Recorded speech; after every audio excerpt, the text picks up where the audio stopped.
ditambah pakai pangsit lebaran. Oh, bikinnya simpel, nggak ribet, cuma 5 menit.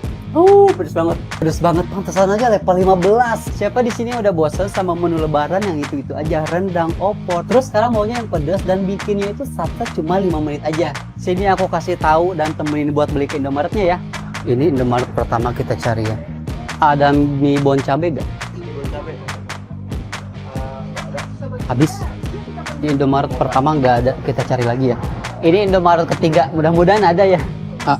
Udah ada mie bon cabe ciga oil belum? Ada deh kayaknya. Ada deh kayaknya. Oh iya bener, ini ada guys tuh akhirnya. Udah capek banget nyari-nyari, cuman ada 2. Akhirnya mie-nya udah dapet. Yuk kita masak ya.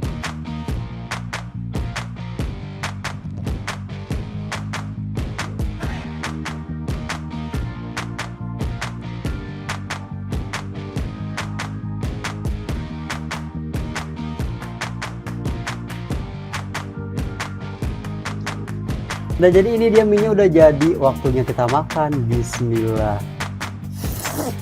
Nah jadi mie-nya itu tebal, teksturnya kenyal, sensasi pedas gurih dari chili oil-nya itu khas banget.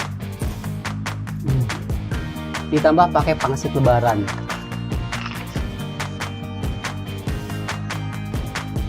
Yang akhir, bismillah. Habis nih, pokoknya mie bon cabe ini bisa jadi opsi praktis di tengah menu hidangan lebaran. Dan selamat mencoba.